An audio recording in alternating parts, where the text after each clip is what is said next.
Assalamu alaikum. Not good enough.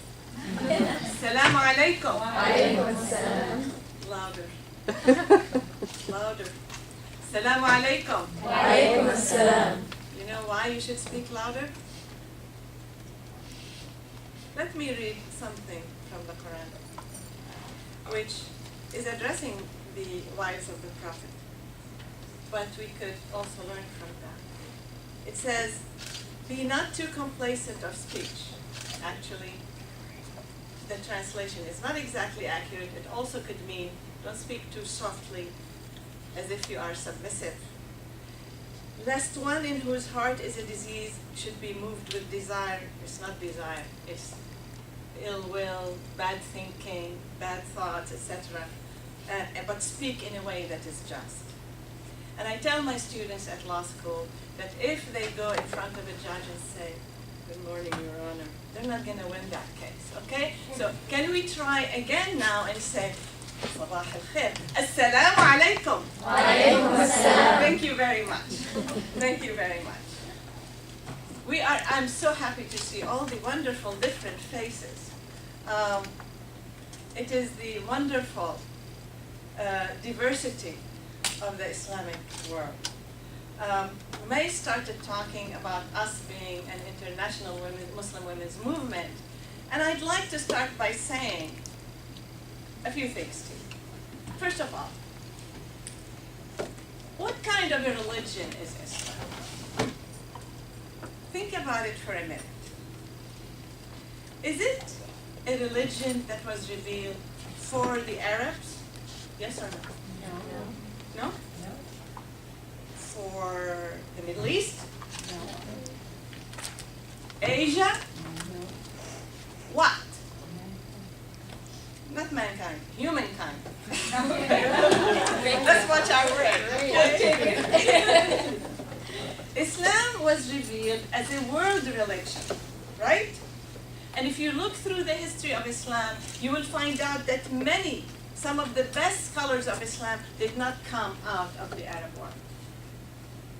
That means that every Muslim in every part of the Muslim world has the right to talk about religion, to speak authentically about it, and to be able to deliver messages among the Ummah about it, not worrying where I come from, right? Is there somebody here who's like from outside the Arab world? Raise your hand. Where are you from? South Africa. South Africa. So, suppose you come up with an idea while we are studying here in the course of the summer school. And I look at you and say, you're South African. You know, I am an Arab and I believe this is what it's like. Is that a good argument in Islamic jurisprudence? No. Let's be all very clear that Islam does not worry about issues of ethnicity. What we worry about in terms of jurisprudence, what we worry about is that you have the right argument. And what are the right arguments? They are the arguments that are founded and rooted in the Quran, in the Hadith, in good logic, etc. So if you can prove your point, then everybody has to respect it. And part of what you learn, a major part of what you're going to learn in this summer school is how to argue properly. So that if you have a good idea, you know how to defend it. And people will respect it even if they disagree with you. Let me give you an example from Islamic history.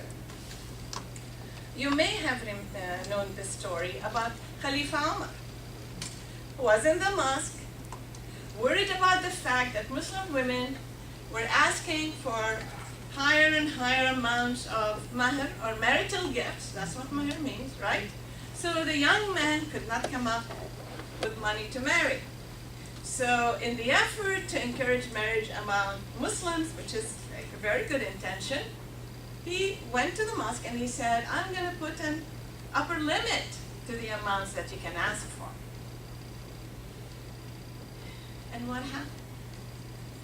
The books tell us that an old woman, that's how they describe her, an old woman in the back of the mosque stood up and said, Oh, Omar, you shall not take away from us what God has given us. She didn't say, oh, your majesty, or your Excellency, oh great Khalifa Umar, oh Umar.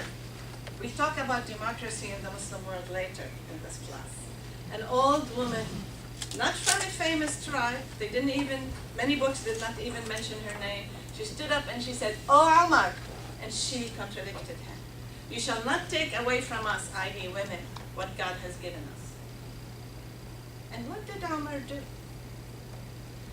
Did Khalifa Umar motion to the guards to arrest her and drag her out of the mosque? What is this woman doing in the mosque? The mosques belong to the men. Right? We hear that all the time these days. Because not only was she in the mosque, she dared speak. She wasn't dragged out. She wasn't told, sit down, woman. You should not speak in public. Your voice is aura. Did Umar say that to her? Are you learning already about some of the arguments you hear in various countries about what women can or cannot do? That Umar, in the early days of Islam, took for granted that women could do, stand up for themselves, argue with the highest authority of the Ummah, the Khalifa. And Umar responded, basically, prove your point. What do you have in mind? A very respectful dialogue among scholars of Islam, right? Because she should not be speaking out of just inclination. She better be able to defend her point if she's going to go against the word of the Khalifa. And what did the woman say? She cited a verse from the Quran, which suggested that women could have as much as they want in terms of a marital gift. They can ask for what they want. We will talk about that verse and other things like that when we get to the issues of mahar and so on. Wow. This woman resorted to the highest authority, right? She resorted to the Quran. Well, I don't know. Is that the highest authority? Or is the Khalifa the highest authority in a Muslim state? Speak louder. The Quran. Who disagrees?